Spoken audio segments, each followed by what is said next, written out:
7 taon akong naging martir, alipin sa sarili kong diyahanan. Pero sa isang gabi, tinapos ni Marco ang lahat sa pamamagitan ng isang pirasong papel at 5 milyong piso. Bayad yan sa serbisyo mo, sabi niya habang yakap ang babaeng pinalit niya sa akin.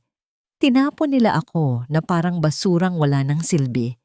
Pero hindi nila alam, sa loob ng 7 taon, hawak ko ang kanilang pinakamadilim na sikreto. Sino ngayon ang magmamakaawa? Annalyn, pirmahan mo na ang annulment papers na yan. Here is a check for 5 million pesos. Isipin mo na lang na separation pay mo yan sa 7 taon nating pagsasama. Ang boses ni Marco ay parang isang matalas na labaha na humiwa sa katahimikan ng kanilang marangyang silid. Malamig, walang emosyon, at tila ba nagbabasa lamang siya ng isang business contract sa harap ng isang kliyente. Walang bahid ng pagsisisi sa kanyang mga mata habang tinitingnan ng asawa. Sa mga sandaling iyon, si Annalyn ay nasa sahig, nakaluhod sa tabi ng kama. Hawak niya ang isang malambot na basahan at isang mamahaling plumahe ng sapatos. Katatapos lang niyang pakintabi ng paboritong leather shoes ni Marco na gagamitin nito sa isang mahalagang pulong. Ang amoy ng shoe polish ay nanunuot sa kanyang ilong, isang amoy na 7 taon na niyang kasama, simbolo ng kanyang pagpapakumbaba at pagsisilbi. Ang irony ng sitwasyon ay tila isang malaking sampal. Habang inihahanda niya ang bawat hakbang ng kanyang asawa patungo sa tagumpay, ang asawa naman niya ay naghahanda na ng paraan para tuluyan siyang ilaglag sa kanyang buhay. Dahan-dahang tumulo ang isang butil ng pawis mula sa noo ni Annalyn, kasunod ang biglang panlalamig ng kanyang mga daliri. Ang tseke na inihagis ni Marco sa ibabaw ng kama ay dahan-dahang nahulog sa sahig, lumanding sa tabi ng kanyang mga tuhod. 5 milyong piso. Iyon ba ang halaga ng 7 taon ng kanyang buhay? Ng 7 taon na kinalimutan niya ang sariling mga pangarap bilang isang computer engineer para lamang maging isang full-time housewife na walang ginawa kundi ang magluto, maglinis, at mag-alaga sa pamilyang hindi naman siya tinuring na tao? Nararamdaman ni Annalyn ang unti-unting pagguho ng kanyang mundo sa loob ng kanyang dibdib. Ang bawat tibok ng kanyang puso ay parang isang mabigat na martilyo na dumudurog sa kanyang mga buto. Hindi siya makahinga. Ang hangin sa loob ng silid na yon ay biglang naging kasing bigat ng tingga. Gusto niyang sumigaw, gusto niyang itanong kung bakit. Ngunit ang kanyang lalamunan ay tila tinubuan ng mga tinik. Ang tanging nagawa niya ay titigan ang tsekeng iyon na tila ba isang maduming basahan. Huwag ka nang magpakadrama, Annalyn. Isang boses na puno ng puot ang umalingaw-ngaw mula sa pintuan. Pumasok si Doña Aurora, ang kanyang biyenan, na nakasuot ng isang mamahaling robe na gawa sa seda. Ang bawat hakbang ng matanda sa sahig na gawa sa nara ay tila isang babala. Hindi pa man nakakalapit, ay itinapon na nito ang isang baso ng tubig sa sahig, malapit sa kinaroroonan ni Annalyn, dahilan upang mabasa ang dulo ng kanyang duster. Napakaswerte mo pa nga at binayaran ka ng anak ko bago ka palayasin. Sa itsura mong yan, isang basurang galing sa hirap na binitbit lang dito sa Forbes Park dahil sa utang na loob. You should be grateful. Actually, Nicole is coming tonight. Ayaw naming makita ang mukha mo rito kapag dumating ang babaeng tunay na nararapat para sa posisyon mo. Isang babaeng hindi baog at may utak na kapantay ng sa anak ko. Ang bawat salita ni Doña Aurora ay parang mga karayom na isa-isang itinutusok sa puso ni Annalyn. Ang pagbanggit sa pangalang Nicole ay ang huling dagok na nagpabagsak sa kanyang huling depensa. Si Nicole, ang babaeng laging ikinukumpara sa kanya, ang babaeng nakapag-aral sa ibang bansa. At ngayon ay ang babaeng lantarang ipapalit sa kanya sa loob mismo ng kanyang pamamahay. Napatingin si Annalyn kay Marco, naghahanap ng kahit katiting na pagtatanggol, ng kahit isang sulyap ng awa. Ngunit nakita niya lang ang asawa na abala sa pag-aayos ng kanyang mamahaling relo. Na tila ba ang presensya ni Annalyn ay isang distraction lamang sa kanyang schedule. Ang lalaking pinangakuan niyang mamahalin habang buhay, ang lalaking pinaglaanan niya ng lahat, ay hindi man lang makatingin sa kanya ng diretso. Napayuko si Annalyn. Ang kanyang mga kamay na kanina ay nanginginig, ay biglang naging estatwa. Ang tubig na itinapon ni Doña Aurora ay dahan-dahang kumakalat sa sahig. Binabasa ang tsekeng 5 milyong piso. Ang tinta ng halaga ay tila unti-unting kumukupas sa paningin ni Annalyn. Tulad ng pagkupas ng lahat ng pag-ibig na inilaan niya para sa pamilyang ito. Isang tanong ang paulit-ulit na bumubulong sa kanyang isipan.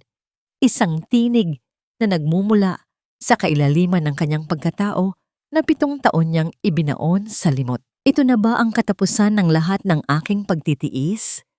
O ito na ang simula ng aking pagbabalik sa kung sino talaga ako bago ko hinayaang nakawin nila ang aking liwanag? Nanatili siyang nakaluhod sa gitna ng basang sahig at ng kanyang durog na dangal. Sa labas, nagsisimula ng bumuhos ang ulan. Ang bawat patak sa bubungan ay tila isang bilang ng mga oras na natitira sa kanya sa bahay na ito. Ngunit sa ilalim ng katahimikan ni Annalyn, isang kislap ng isang dating talino ang unti-unting nagigising. Isang malamig na determinasyon na hindi kayang bayaran ng anumang tseke. Habang hinihintay ni Marco ang kanyang pirma at habang hinihintay ni Doña Aurora ang kanyang pag-alis, hindi nila alam na ang babaeng inaakala nilang basahan ay nakakita na ng isang butas sa kanilang perpektong imperyo. Ngunit sa ngayon, nanatili siyang durog, nanatili siyang mag-isa sa dilim ng kanilang kalupitan. Ang bawat hakbang ni Annalyn patungo sa kusina ay tila paglakad sa ibabaw ng mga bubog. Ang dulo ng kanyang duster na nabasa ng tubig na itinapon ni Doña Aurora ay humahagip sa kanyang binti. Malamig at malagkit, parang ang bigat ng kanyang nakaraan na ayaw siyang bitawan. Sa loob ng 7 taon, ang mansyong ito sa Forbes Park ay naging kanyang bilangguan. Isang gintong hawla kung saan ang bawat kanto ay may alaala ng kanyang pagsasakripisyo. Tumayo siya sa harap ng malaking stove, ang kanyang mga kamay ay nanginginig habang hinahawakan ng sandok. Kailangan niyang magluto. Iyon ang utos. Kahit sa huling gabi niya rito, kailangan pa rin niyang pagsilbihan ang lalaking kakaalis lang ng kanyang dangal. Habang hinihiwa niya ang mga sangkap para sa sinigang, ang paboritong ulam ni Marco, ay tila bumalik ang kanyang gunita 10 taon na ang nakalilipas. Naalala niya ang araw na natanggap niya ang kanyang scholarship para sa master's degree sa Massachusetts Institute of Technology. Iyon ang kanyang pangarap, ang maging isa sa mga pinakamahusay na software engineers sa bansa. Ngunit sa araw ring iyon, naganap ang malagim na aksidente ni Marco. Nakita niya si Marco sa ospital, sugatan, at halos mawalan ng pag-asa. Dahil sa pag-ibig, dahil sa utang na loob, sa pamilya nito na tumulong sa pagpapagamot sa kanyang ama noon, pinili ni Annalyn na manatili. Pinunit niya ang kanyang scholarship papers para maging caregiver ni Marco. Inisip niya noon na ang pag-ibig ay sapat na bayad sa anumang sakripisyo. Isang malakas na tunog ng busina mula sa labas ang pumutol sa kanyang pag-iisip. Hindi nagtagal, narinig niya ang pagbukas ng malaking pintuan at ang tunog ng mga takong na tumatama sa marmol na sahig. Ang bawat kislap ng tunog na yon ay tila tinitusok ang kanyang pandinig. "Marco, babe, I'm here." Ang boses ni Nicole ay puno ng tamis na tila nakakaumay. Sumunod ang hagik-hik ni Doña Aurora, isang tunog na kailanman ay hindi narinig ni Annalyn para sa kanyang sarili. Pumasok ang dalawa sa kusina at halos mabitawan ni Annalyn ang sandok nang makita ang suot ni Nicole. Iyon ang kulay rosas na silk robe na binili ni Marco sa Paris 3 taon na ang nakalilipas. Sabi ni Marco noon, regalo iyon sa kanyang kaarawan. Ngunit agad itong kinuha ni Doña Aurora at itinago sa cabinet dahil masyadong mahal para isuot ng isang katulong sa bahay. Ngayon, suot ito ni Nicole ng buong pagmamalaki Ang tela ay humahaplos sa balat ng babaeng pinalit sa kanya. Oh, nandito pa pala ang dating reyna ng kusina. Wika ni Nicole habang tinitingnan si Annalyn mula ulo hanggang paa. Babe, sabi mo aalis na siya? Bakit amoy patis pa rin ang buong bahay? Lumapit si Marco at yumakap sa bewang ni Nicole sa harap mismo ni Annalyn. Ang kanyang mga mata, na dati ay puno ng mga pangako, ay wala nang makitang anuman kundi ang babaeng nasa harap niya. Hayaan mo na, Nicole. She's just finishing her last duty. Pagkatapos nito, wala nang amoy mahirap sa bahay na to. We'll renovate everything. Itatapon natin lahat ng gamit na hinawakan niya. Tumawa si Doña Aurora habang humihigop ng tsaa. Tama yan, Marco.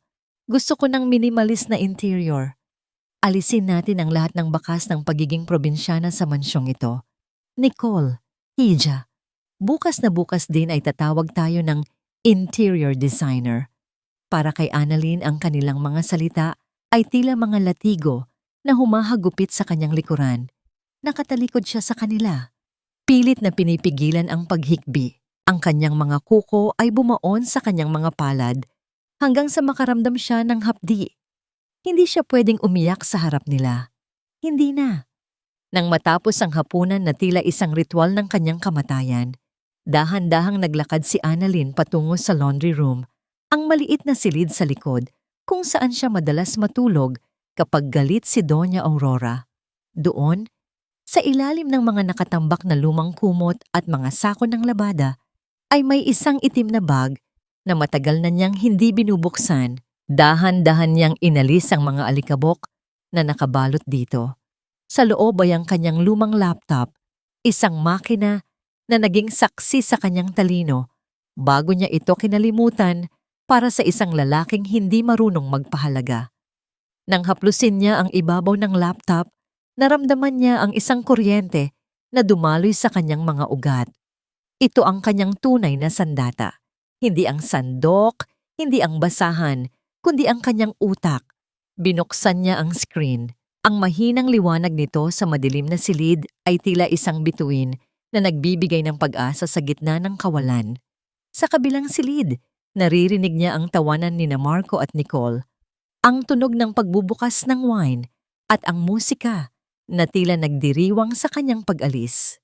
Ngunit dito sa sulok ng kadiliman, nagsimulang gumalaw ang mga daliri ni Annalyn sa keyboard. Ang bawat pagpindot niya ay may kasamang determinasyon. Hindi na siya ang Annalyn na martir. Ngayong gabi, ang bawat luhang pumatak sa keyboard ay magiging isang code na sisira sa bawat pader ng imperyong itinayo ni Marco sa ibabaw ng kanyang mga sakripisyo. 7 taon ninyo akong tinapak-tapakan. Bulong niya sa sarili, ang kanyang tinig ay malamig at puno ng paninindigan. Sa loob ng 7 araw, ipapakita ko sa inyo kung ano ang kayang gawin ng babaeng minaliit ninyo. Sa screen ng laptop, lumitaw ang isang progress bar, ang system access ng kumpanya ni Marco, na siya mismo ang tumulong mag-setup sa background noong nagsisimula pa lang ang kumpanya, ay dahan-dahang bumubukas para sa kanya. Ang mga numero at letra ay sumasayaw sa kanyang paningin, tila mga kawal na naghihintay ng kanyang utos. Habang ang ulan sa labas ay patuloy na bumubuhos, ang katahimikan sa loob ng laundry room ay napuno ng isang bagong uri ng enerhiya. Isang enerhiya ng paghihiganti na binalot ng talino. Ang bawat numero sa screen ng laptop ay tila mga luhang naging kristal, matatalim, malamig, at handang sumugat sa mga kamay na nagtapon kay Annalyn na parang basurang walang silbi. Sa loob ng madilim at masikip na laundry room, ang tanging nagbibigay ng liwanag ay ang asul na sinag mula sa monitor, na nagpapamukha sa kanyang mukha na tila isang anino ng babaeng dati ay puno ng pangarap. Ang amoy ng sabong panlaba at ang halumigmig ng mga basang-basahan ay nagsilbing saksi sa muling pagkabuhay ng kanyang talino. Habang ang kanyang mga daliri ay mabilis na lumalakad sa ibabaw ng keyboard, nararamdaman ni Annalyn ang isang pamilyar na kaba. Ang tunog ng bawat pagpindot ay tila isang mahinang tibok ng puso sa gitna ng malalim na gabi, isang ritmong matagal na niyang kinalimutan. Pumasok siya sa pinakamalalim na archive ng kumpanya ni Marco, ang Vanguard Holdings. Doon, nakita niya ang mga dokumentong hindi kailanman ipinakita sa kanya. Natuklasan niya ang isang serye ng mga transaksyon sa ilalim ng pangalang Project X10. Ang mga pondong dapat ay para sa mga empleyado at mga bagong kagamitan ay dahan-dahang inililipat sa isang offshore account. Ang halaga? Higit pa sa 5 milyong pisong itinapon sa kanya ni Marco. Ang bawat sentimo ay tila isang patunay ng kasakiman ng kanyang asawa. Habang siya ay nagtitipid sa bawat sentimo para sa kanilang bahay, si Marco naman ay naglulustay ng milyon-milyon para sa karangyaan nila ni Nicole.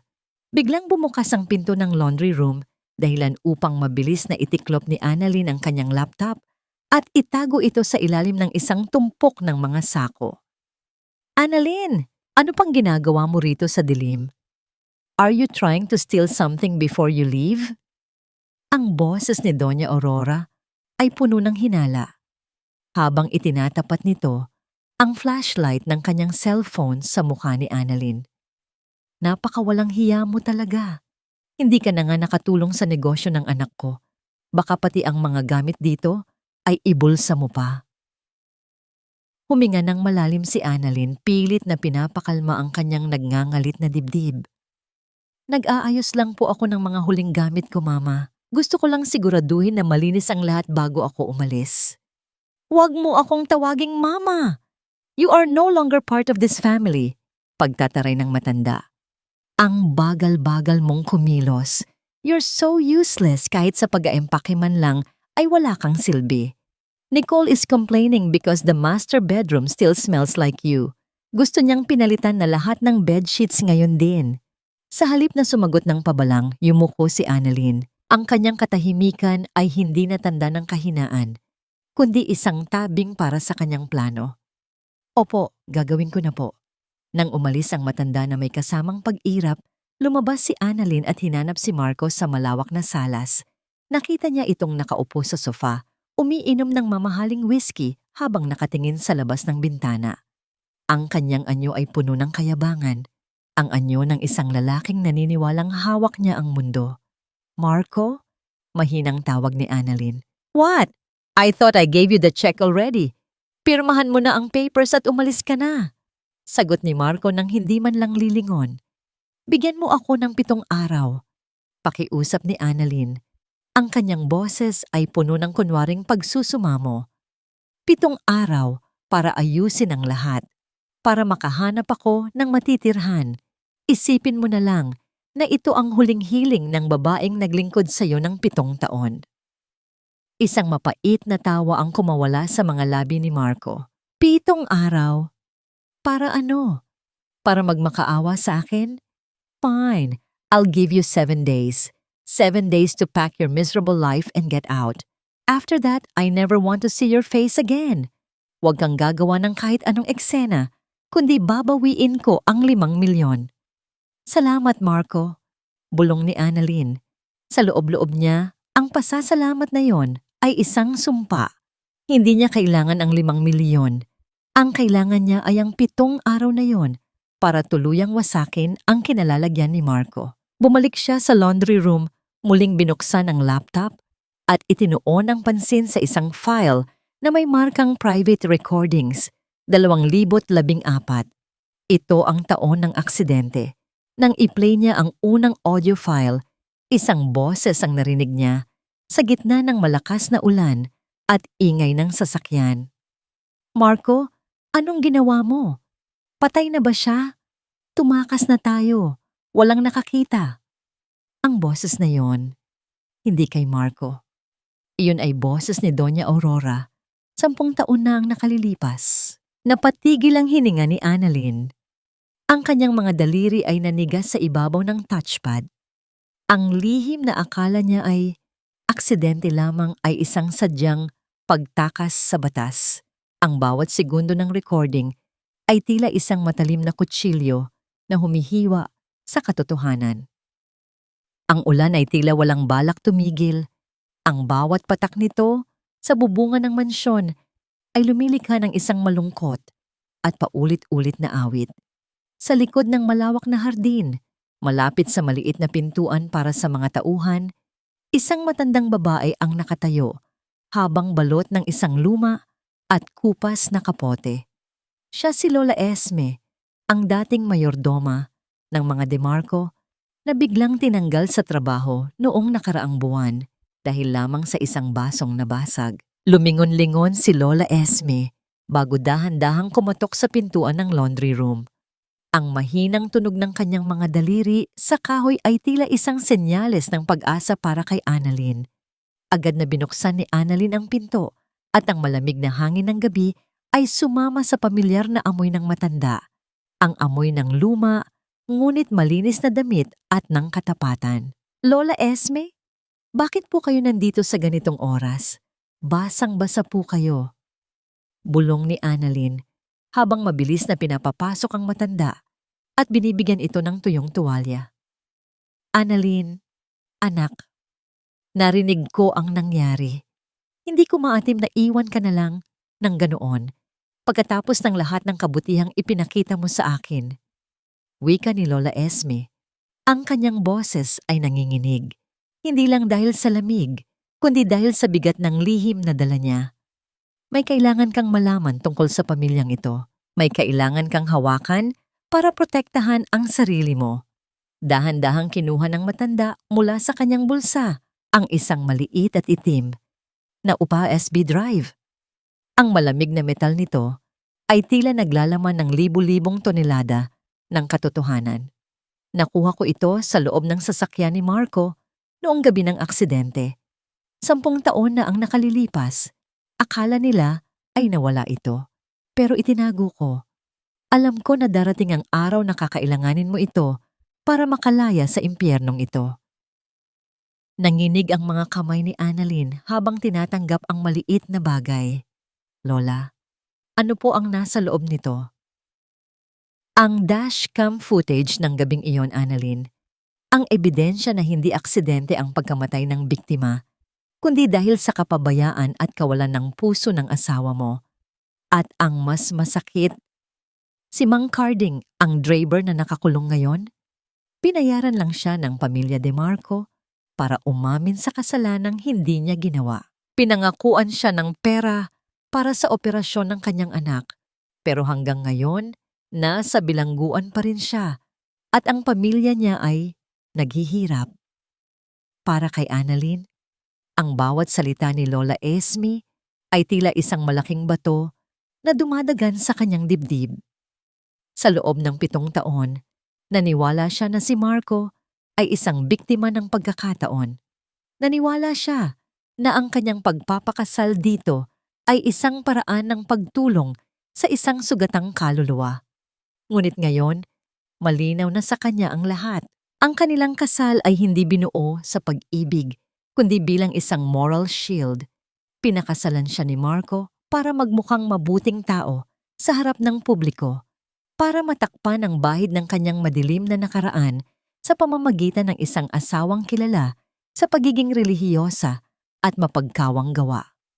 Anak, huwag mong hayaang tapak-tapakan kanila, sabi ni Lola Esme habang hinahawakan ng mahigpit ang mga palad ni Annalyn. Ang kanyang mga kamay na magaspang at puno ng kulubot ay tila nagbibigay ng lakas sa nangihinang loob ni Annalyn. Hindi ka basura, Annalyn.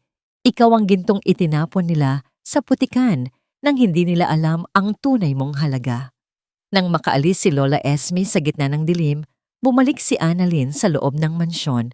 Ngunit bago pa siya makarating sa kanyang silid, hinarang siya ni Nicole sa gitna ng madilim na pasilyo. Ang amoy ng mamahaling pabango ni Nicole ay tila sumusakal sa hangin. Still here?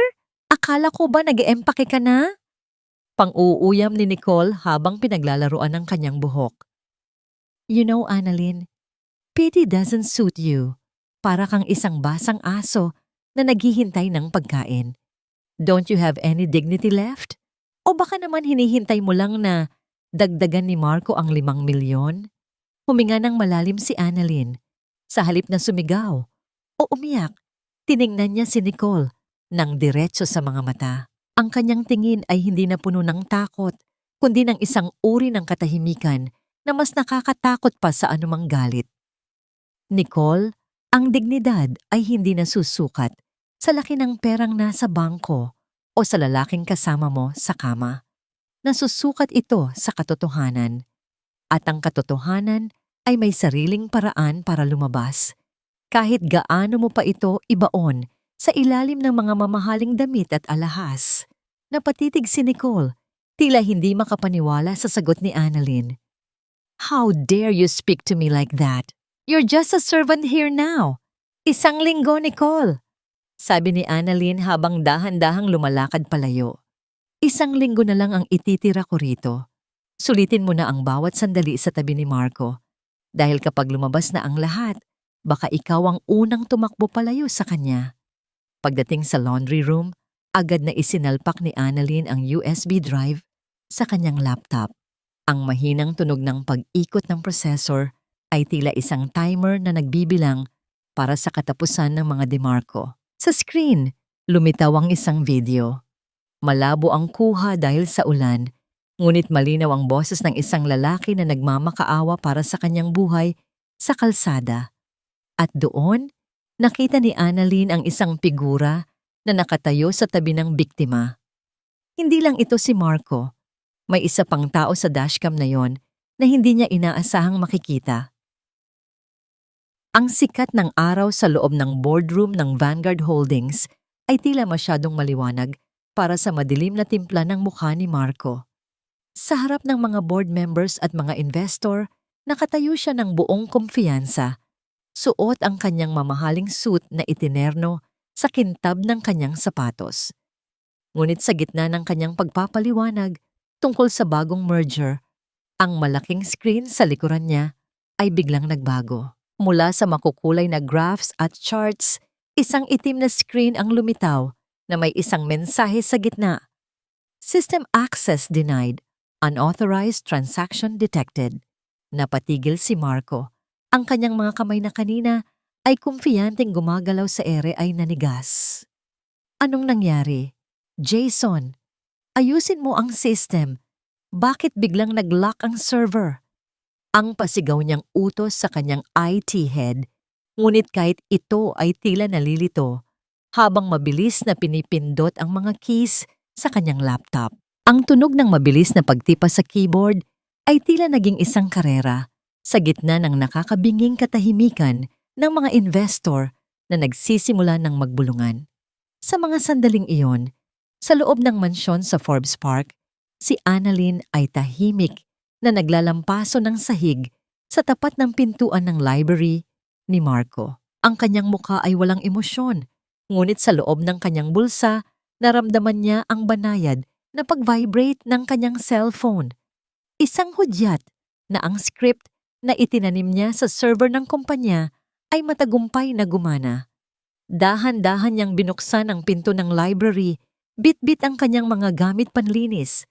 Sa ilalim ng malawak na lamesang gawa sa mahoganya, habang nagkukunwaring nagpupunas ng mga alikabok, ay mabilis niyang idinikit ang isang maliit at manipis na listening device. Ang kanyang mga daliri ay tila sumasayaw sa ilalim ng kahoy, tumpak at walang pag-aalinlangan.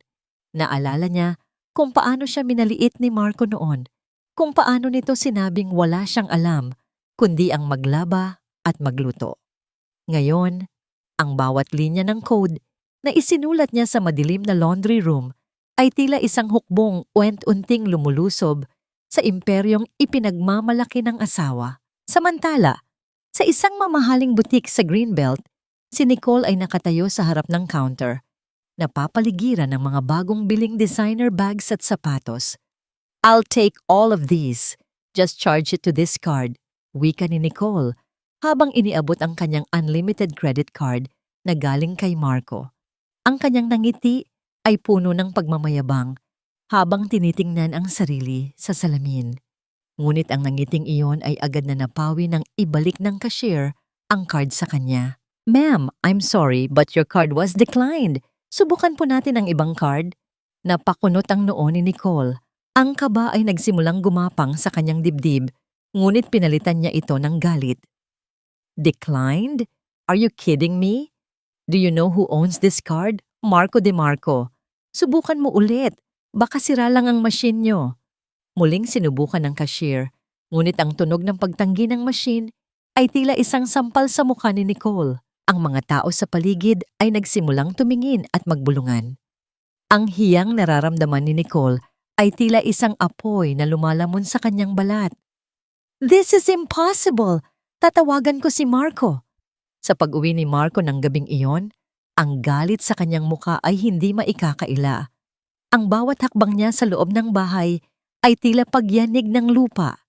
Nadatnan niya si Doña Aurora na abala sa panonood ng balita, habang si Nicole ay nakaupo sa sofa, umiiyak dahil sa nangyaring kahihiyan sa mall. Marco, what is happening?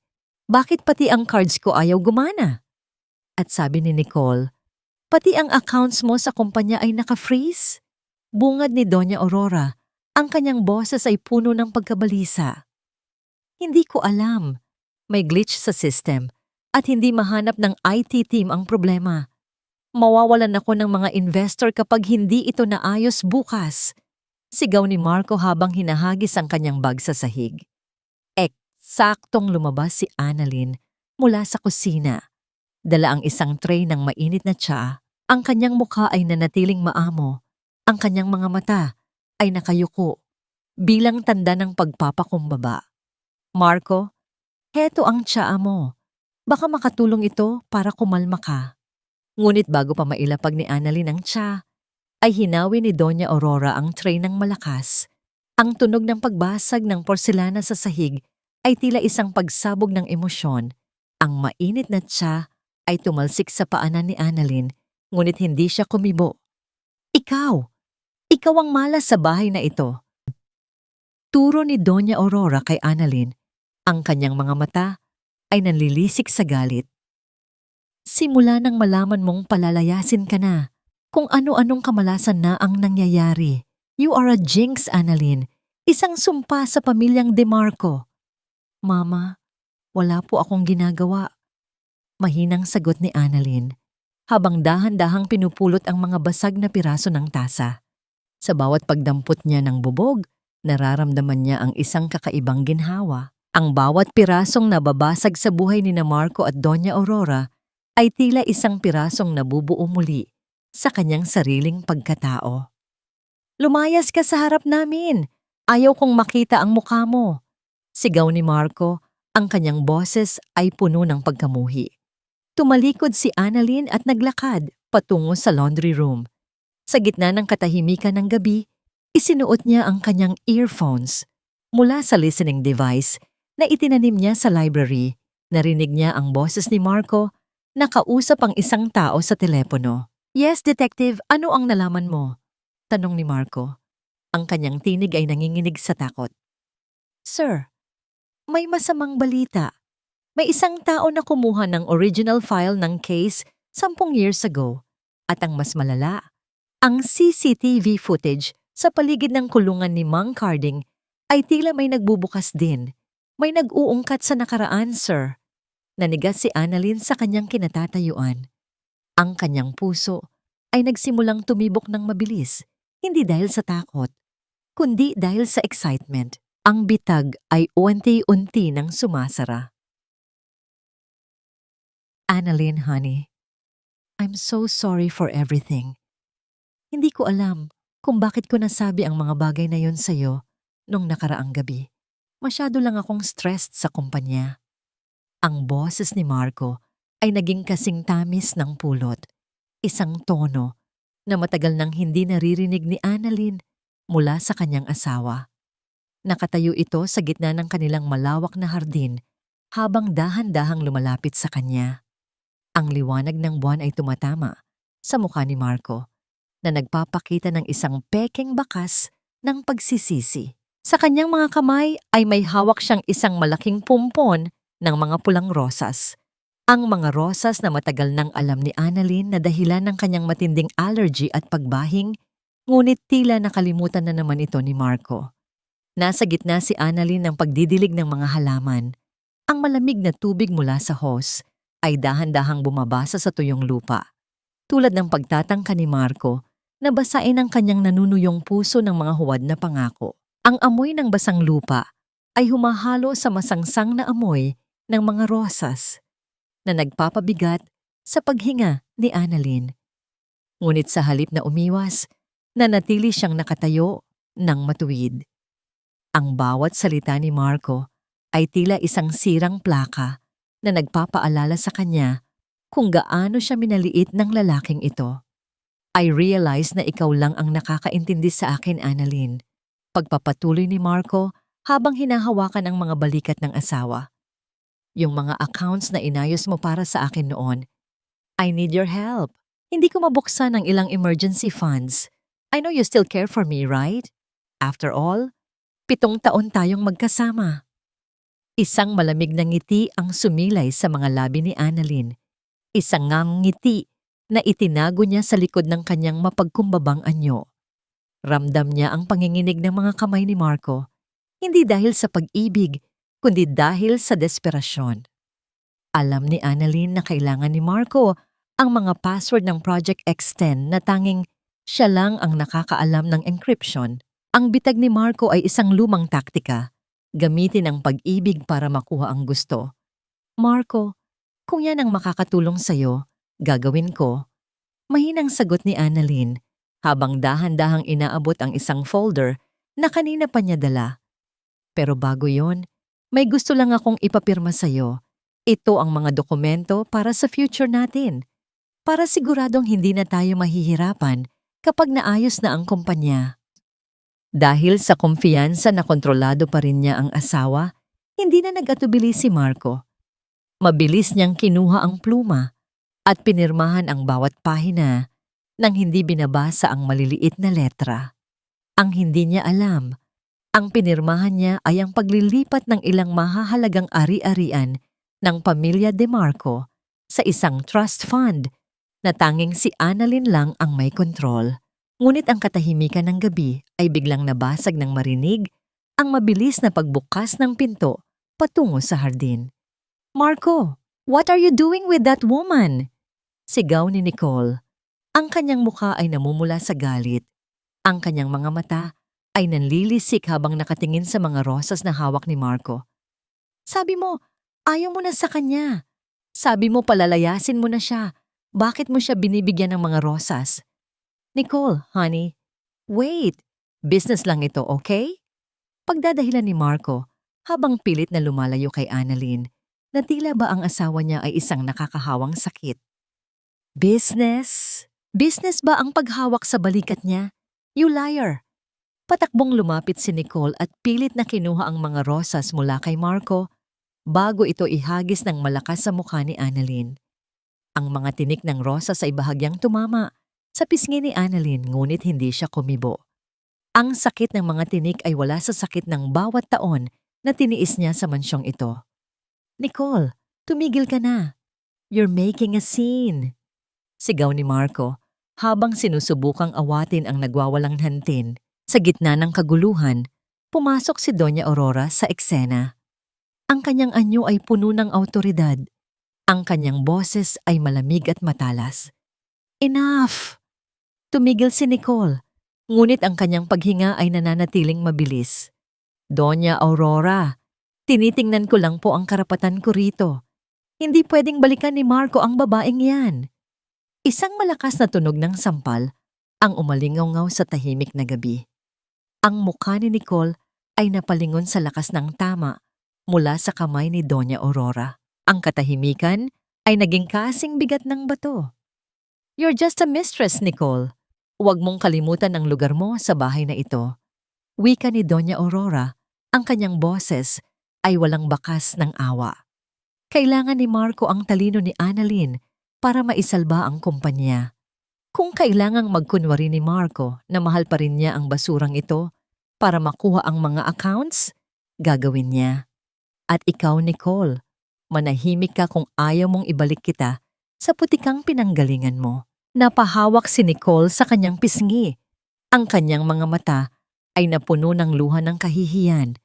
Tumingin siya kay Marco, naghahanap ng pagtatanggol, Ngunit tinalikuran lang siya ng lalaki. Sa sandaling iyon, nakita ni Annalyn ang tunay na kulay ng pamilyang ito. Walang pag-ibig rito, tanging pansariling interes lamang. Bumalik si Annalyn sa laundry room, bitbit ang folder na may pirma ni Marco. Ang kanyang mga mata ay tuyo. Ang kanyang puso ay naging kasing tigas ng bakal. Binuksan niya ang kanyang laptop at tiningnan ang lihim na folder ng Project X10. Isang file ang kumuha ng kanyang atensyon. Isang scan ng lumang diary ng kanyang yumaong ama. Sa huling pahina, may nakasulat na isang numero. 10, 24, 14. Iyon ang petsa ng aksidente. Biglang nakarinig si Annalyn ng mahinang pagkatok sa kanyang bintana. Pagdungaw niya, nakita niya si Nicole na nakatayo sa dilim. Ang mga mata nito ay puno ng puot at banta. Annalyn, akala mo ba nanalo ka na? Bulong ni Nicole mula sa labas. Ang kanyang tinig ay nanginginig sa galit. Kung hindi mapapasa akin si Marco, walang magmamay-ari sa kanya. May alam ako tungkol sa gabing iyon. 10 taon na ang nakalilipas. At kung hindi mo ako titigilan, isasama ko kayong lahat sa pagbagsak ko. Ang bawat tipa sa keyboard ay tila isang tibok ng pusong nagluluksa. Sa loob ng maliit na labahan, kung saan ang amoy ng luma at basang tela ay humahalo sa init ng umaandar na laptop, hinarap ni Annalyn ang huling layer ng encryption ng Project X10. Nang sa wakas ay bumukas ang file, ang liwanag ng screen ay tumama sa kanyang mga matang puno ng pagod. Isang pangalan ang lumitaw sa gitna ng report tungkol sa aksidente 10 taon na ang nakalilipas, Julian Santos. Napatigil ang mundo ni Annalyn. Ang pangalang iyon ay hindi lamang basta letra sa isang dokumento. Si Julian ay ang nakatatandang kapatid ni Sarah, ang kaisa-isang matalik na kaibigan ni Annalyn noong kolehiyo na bigla na lamang nawala sa kanyang buhay matapos ang isang trahedya. Ang bawat piraso ng puzzle ay nagsimulang magtagpi-tagpi sa kanyang isipan. Ang dahilan kung bakit biglang naghirap ang pamilya ni Sarah, ang dahilan kung bakit nawalan sila ng pag-asa. Ang lalaking pinagsilbihan niya sa loob ng 7 taon, ang lalaking inalagaan niya nang ito ay sugatan, ay ang mismong pumatay sa kapatid ng kanyang pinakamahal na kaibigan. Ang utang na loob na naging tanikala sa kanyang leeg ay binuo pala sa ibabaw ng dugo ng isang inosenteng tao. Nararamdaman ni Annalyn ang pag-akyat ng isang matinding pait mula sa kanyang sikmura hanggang sa kanyang lalamunan. Ang kanyang mga luha ay pumatak sa ibabaw ng kanyang mga kamay, mainit at puno ng puot. "Papa, tignan mo po sila," bulong niya sa hangin. Ang kanyang boses ay nanginginig sa gitna ng katahimikan ng gabi. Ang pamilyang inakala nating tagapagligtas, sila pala ang kumuha ng lahat sa atin. Patawarin mo po ako dahil naging bulag ako sa loob ng 7 taon. Ngunit sa gitna ng kanyang pighati, ang talino ni Annalyn ay hindi nagpatalo. Pinunasan niya ang kanyang mga mata at sinimulan ang huling hakbang ng kanyang plano. Gamit ang kanyang kasanayan sa teknolohiya, pinagsama-sama niya ang mga voice recordings ni Marco mula sa listening device at ang lumang dashcam footage. Binuo niya ang isang video na hindi lamang magpapakita ng aksidente, kundi magpipilit kay Marco na aminin ang lahat sa harap ng maraming tao. Ang bawat frame ng video ay tila isang bala na kanyang inihahanda para sa darating na bukas. Dahan-dahan siyang tumayo at lumapit sa luma niyang maleta. Mula sa ilalim nito, kinuha niya ang isang mahabang bestida na kulay esmeralda. Ito ang damit na binili niya gamit ang sariling ipon bago pa man siya ikasal kay Marco.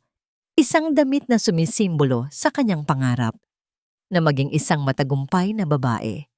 Sa loob ng 7 taon, ang bestidang ito ay nanatiling nakatago tulad ng kanyang tunay na pagkatao.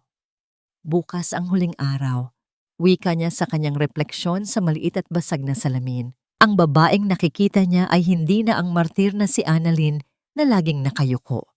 Ang nakikita niya ngayon ay isang arkitekto ng katarungan, na may mga matang kasing lamig ng bakal. Lalabas na sana siya ng laundry room para kumuha ng tubig nang mapansin niyang bahagyang nakabukas ang pinto. Ang kanyang puso ay tumibok ng malakas nang makita ang isang anino sa labas. Dahan-dahan niyang itinulak ang pinto at doon niya nakita si Doña Aurora na nakatayo ng tuwid habang hawak ang isang baso ng gatas. Ngunit ang baso ay dahan-dahang nalaglag mula sa mga kamay ng matanda na lumikha ng isang mahinang tunog ng pagkabagbag sa sahig. Ang mga mata ni Doña Aurora ay nakapako sa screen ng laptop ni Annalyn na hindi pa naisasara. Doon sa gitna ng monitor ay nakapose ang imahe ng duguang kalsada at ang mukha ni Marco na punong-puno ng takot. 10 taon na ang nakalilipas. Ang mukha ng matanda ay nawalan ng kulay, ang kanyang mga labi ay nanginginig habang pilit na humihinga ng malalim. Annalyn, anong ibig sabihin nito? Ang nangangatal na tanong ni Doña Aurora. Ang kanyang boses ay wala ng bakas ng dati niyang kapangyarihan. Hindi gumalaw si Annalyn. Nanatili siyang nakatayo sa gitna ng pintuan. Ang kanyang anyo ay tila isang hukom na naghihintay ng hatol. Ang katahimikan sa pagitan nilang dalawa ay tila isang lubid na uent-unting napuputol. Ito ang katotohanang pilit ninyong ibinaon, Doña Aurora. Malamig na sagot ni Annalyn. Ang katotohanang hindi kayang burahin ng 5 milyong piso o ng anumang kasinungalingan. Ang takot sa mga mata ni Doña Aurora ay biglang napalitan ng isang mapanganib na kislap. Alam ni Annalyn na sa sandaling ito, wala nang balikan. Ang digmaan ay tuluyan nang nagsimula sa loob ng mansyong ito sa Forbes Park. Kain na po kayo. Espesyal ang niluto ko para sa inyong lahat ngayong gabi. Ang boses ni Annalyn ay parang isang kalmadong daluyong sa gitna ng nagbabadyang bagyo. Nakatayo siya sa dulo ng mahabang hapagkainan. Suot ang kanyang malinis na apron habang isa-isang inilalapag ang mga paboritong putahe ni na Marco at Doña Aurora. Ang bango ng kare-kare at ang usok ng mainit na sinigang ay pumupuno sa marangyang silid. Ngunit ang hangin sa pagitan nila ay kasing bigat ng tingga. Pagkatapos ng tensyon sa laundry room noong nakaraang gabi, tila nagkaroon ng pansamantalang tigil putukan. Hindi alam ni Annalyn kung paano naniwala si Doña Aurora sa kanyang palusot na nakuha lang niya ang video sa isang kumakalat na link sa social media. O baka sadyang pinili lang ng matanda na manahimik habang nagpaplano ng susunod na hakbang. Ngunit sa bawat sulyap ni Doña Aurora sa kanya, ramdam ni Annalyn ang talim ng hinala na tila isang kutsilyong nakatutok sa kanyang likuran. Bakit parang masyado kang masaya, Annalyn? Tanong ni Marco habang hinihiwa ang karne ng may gigil. Ang kanyang mga mata ay pagod. Ang kanyang mga daliri ay bahagyang nanginginig. Nakatanggap na ako ng tawag mula sa bangko na unfreeze na ang ilang accounts ko.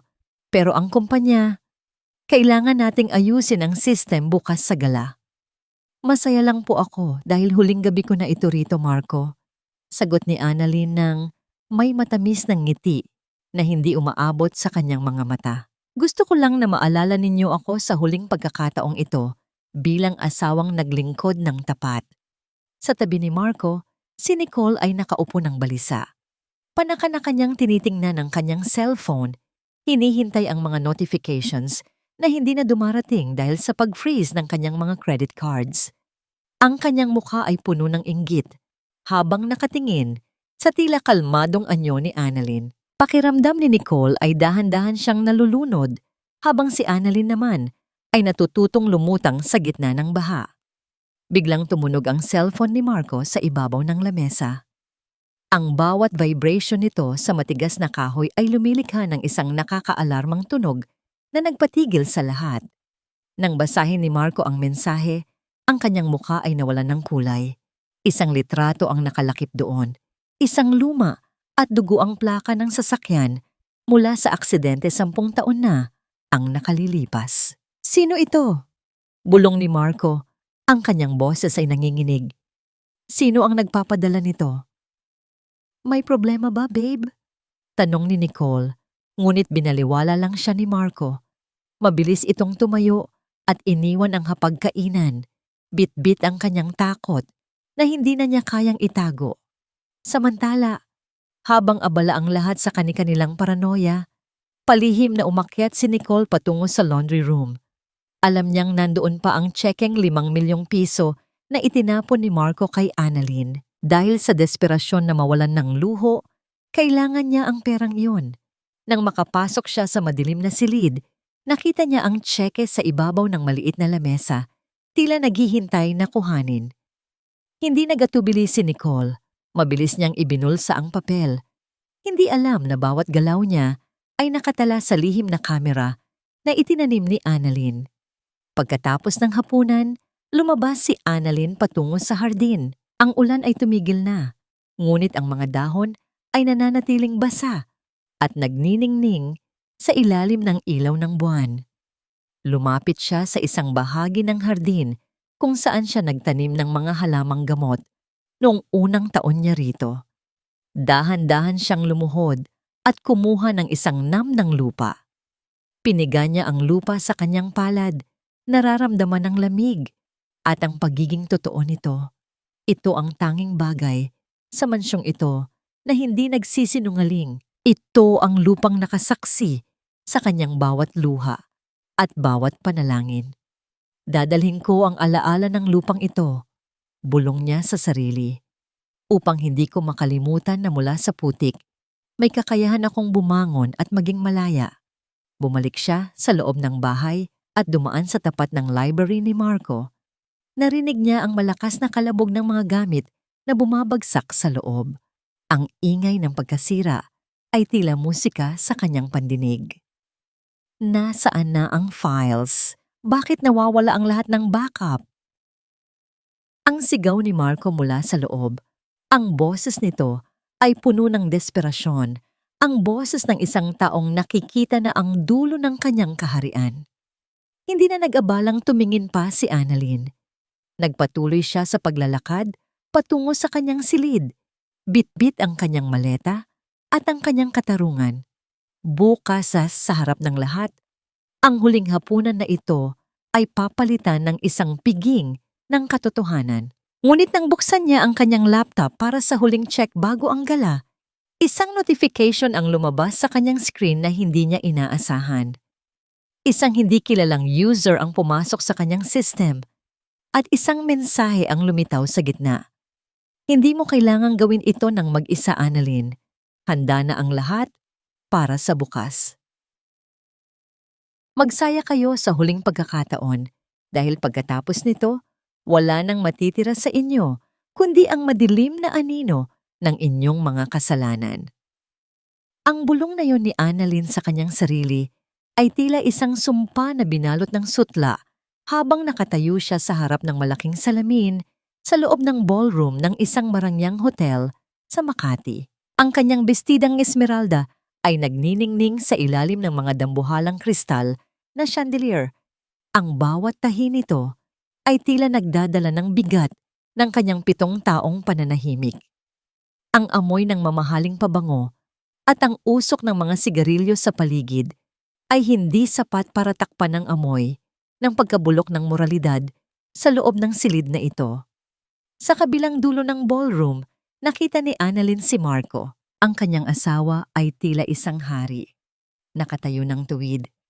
Habang hawak ang isang baso ng champagne, sa tabi nito ay si Nicole na nakasuot ng isang makinang na puting gown, isang mapangahas na pagtatangkang magmukhang inosente sa gitna ng kanyang pagnanakaw.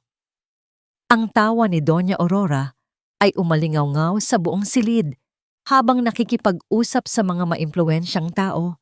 Ang kanyang bawat galaw ay puno ng pagmamayabang na tila ba ang pamilya de Marco ay hindi matitinag ng anumang bagyo. "Babe, look at her," bulong ni Nicole kay Marco habang nakatingin kay Annalyn. "She looks like she's attending a funeral instead of a celebration."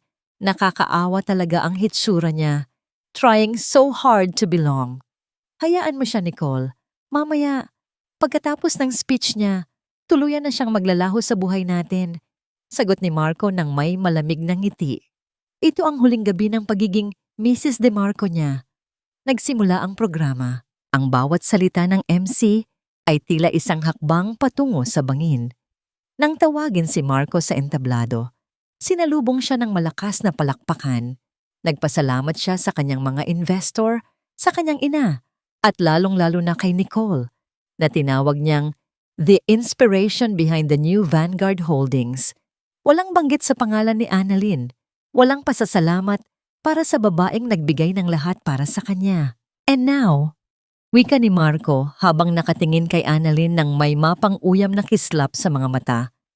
Imbibitahan natin ang aking asawa, si Annalyn, para sa kanyang huling mensahe bago siya magpahinga mula sa kanyang mga tungkulin sa kumpanya. Dahan-dahang lumakad si Annalyn patungo sa entablado. Ang tunog ng kanyang mga takong sa matigas na kahoy ay tila isang martsa ng kamatayan para sa mga nakatago sa dilim. Ang bawat kislap ng mga kamera ng media ay tumatama sa kanyang mukha. Ngunit hindi siya kumukurap. Nang hawakan niya ang mikropono, nararamdaman niya ang malamig na metal nito. Isang paalala na ang oras ng pagpapakumbaba ay tapos na. 7 taon, panimula ni Annalyn. Ang kanyang boses ay malinaw at hindi nanginginig. 7 taon akong naging bahagi ng pamilyang ito. Maraming nagsasabing ako ang pinakamaswerteng babae dahil napunta ako sa isang DeMarco. Pero ngayong gabi, gusto ko kayong anyayahan na panoorin ang tunay na kasaysayan ng tagumpay na ipinagdiriwang natin ngayon. Ang mga ilaw sa ballroom ay dahan-dahang namatay. Isang malaking screen sa likuran ni Annalyn ang bumukas. Inasahan ni Marco na lalabas doon ang mga larawan ng kanilang kasal at ang kasaysayan ng kumpanya. Ngunit ang lumitaw ay isang malabo at madilim na video mula sa isang dashcam. Ang katahimikan sa loob ng silid ay naging kasing bigat ng semento. Nakita ng lahat ang isang sasakyang mabilis na tumatakbo sa gitna ng ulan. 10 taon na ang nakalilipas. Nakita nila ang pagtama nito sa isang lalaking tumatawid, si Julian Santos. At ang pinakakasuklam-suklam sa lahat, narinig ng buong ballroom ang boses ni Marco na nag-uutos na iwanan ang biktima. Kasunod ang boses ni Doña Aurora na nagsasabing sila ang bahala sa driver na aako sa kasalanan. Annalyn, patayin mo iyan! Anong kalokohan ito? Sigaw ni Marco habang sinusubukang lumapit sa projector. Ngunit ang system ay nakalock. Ang kanyang mga kamay ay nanginginig sa galit at takot. Ang bawat mukha ng mga investor ay napuno ng pagkabigla at diring-diri. Ito ang pundasyon ng Vanguard Holdings. Sigaw ni Annalyn, ang kanyang boses ay umalingaw-ngaw sa bawat sulok ng ballroom. Isang pundasyong binuo sa dugo ni Julian Santos at sa paghihirap ni Mang Carding. Akala ninyo ay mabibili ninyo ang lahat ng tao, pero ang katarungan ay hindi kailanman nagkaroon ng presyo. Hindi pa natatapos ang gulo nang lumabas sa screen ang mga dokumento ng Project X10, ang ebidensya ng malawakang pangungurakot ni Marco sa pera ng mga investor para pambili ng mga luho ni Nicole. Ang mga bulungan ay naging malalakas na sigaw ng protesta. Si Doña Aurora ay napasandal sa pader. Ang kanyang mukha ay kasing puti ng papel, habang nakikita ang kanyang reputasyong gumuho sa loob ng ilang minuto. You monster! Sigaw ni Nicole kay Annalyn habang sinusubukang saktan ito. Ngunit agad siyang napigilan ng mga security guard na kanina pa nakastandby sa ilalim ng utos ng misteryosong kakampi ni Annalyn. Sa gitna ng kaguluhan, ang malaking pintuan ng ballroom ay bumukas ng malakas. Ang liwanag mula sa labas ay tila isang banal na interbensyon. Isang grupo ng mga pulis, kasama ang isang opisyal mula sa NBI, ang pumasok at dahan-dahang lumakad sa gitna ng crowd patungo sa entablado. Marco DeMarco, Doña Aurora DeMarco, mayroon kaming warrant of arrest para sa inyo. Wika ng opisyal. Tumingin si Marco kay Annalyn, ang kanyang mga mata ay puno ng matinding puot at pagsisisi. Annalyn, bakit mo ito ginawa? Sisirain mo ba ang lahat? Tumingin si Annalyn ng diretso sa asawa. Ang kanyang mukha ay wala ng bakas ng pag-ibig, tanging kapayapaan na lamang. Hindi ko sinira ang lahat, Marco. Ikaw ang gumawa niyan 10 taon na. Ang nakalilipas, tinapos ko lang ang sinimulan mo. Habang pinupusasan si Marco at ang kanyang ina sa harap ng lahat ng tao, ang bawat kislap ng kamera ay nagsilbing saksi sa kanilang tuluyang pagbagsak. Si Nicole ay nakitang kinakaladkad din palabas dahil sa kasong pagnanakaw ng malaking halaga mula sa kumpanya. Naiwang nakatayo si Annalyn sa gitna ng entablado, mag-isa ngunit hindi na kesa noon. Ang bigat na dinala niya sa loob ng 7 taon ay tila dahan-dahang natutunaw.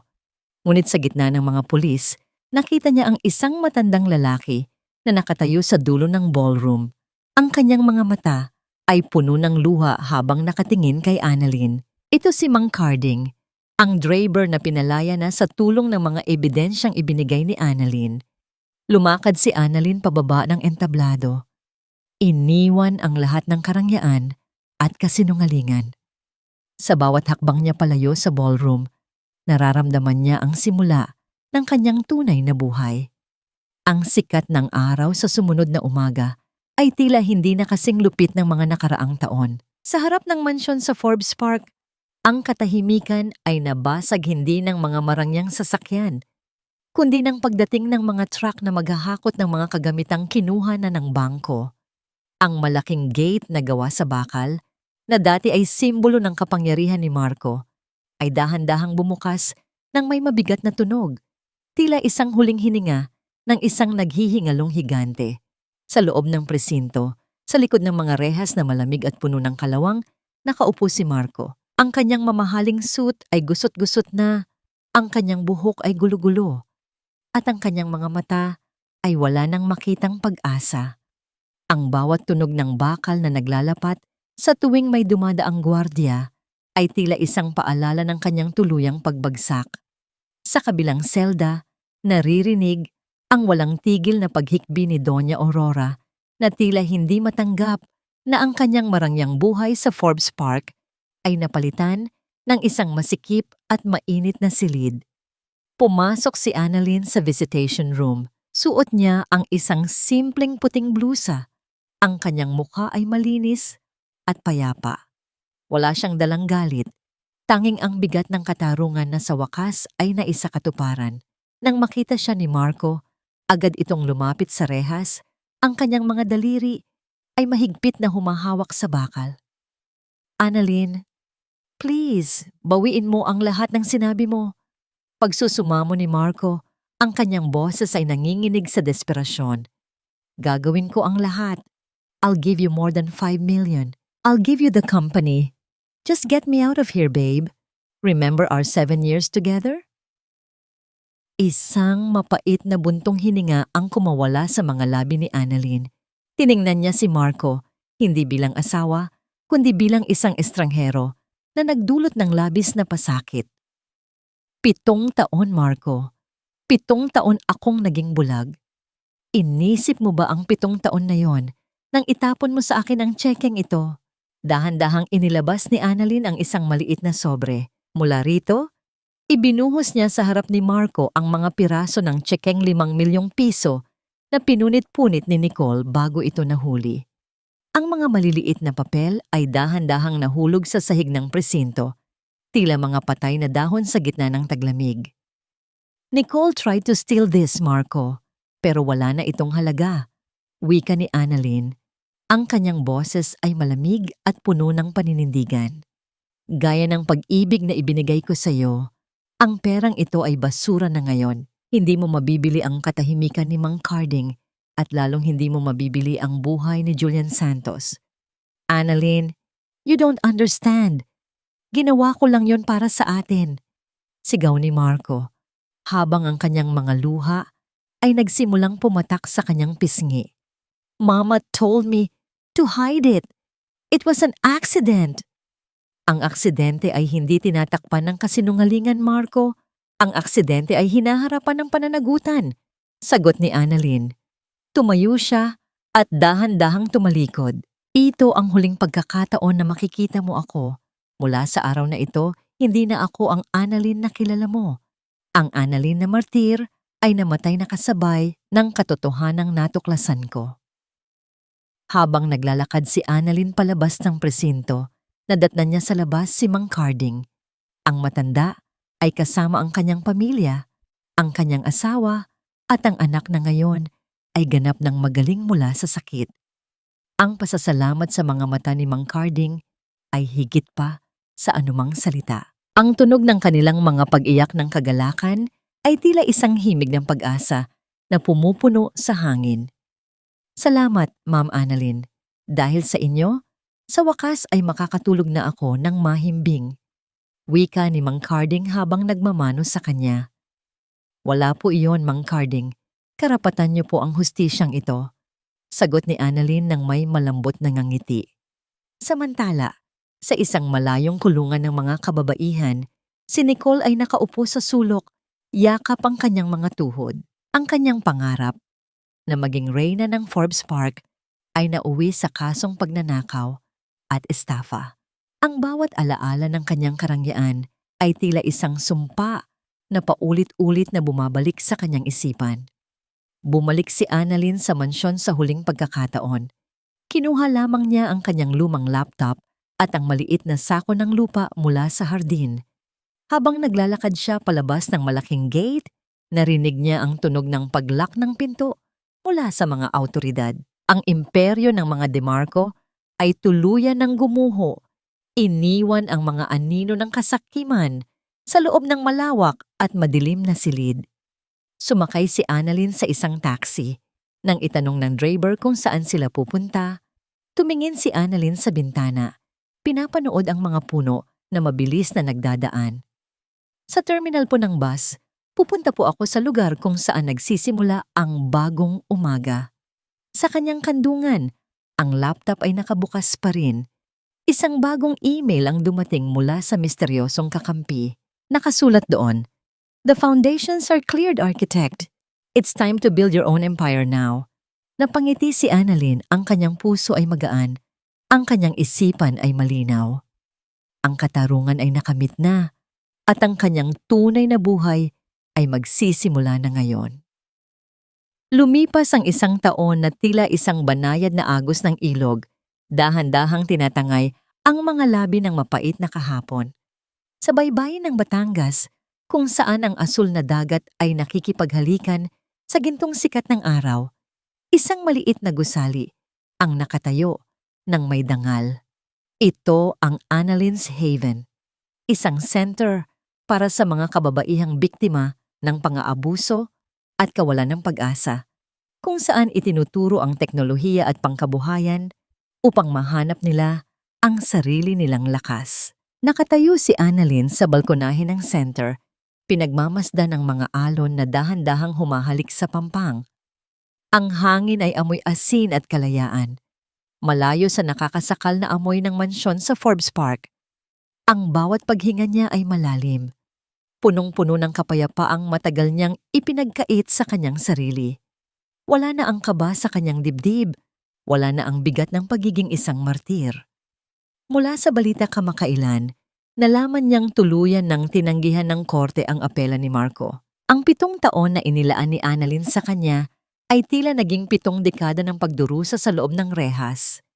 Si Doña Aurora naman ay nananatili sa ospital ng kulungan. Ang kanyang dating matayog na lipad ay nauwi sa isang lupaypay na pakpak. Iniwan ng lahat ng mga kaibigang akala niya ay tapat sa kanya.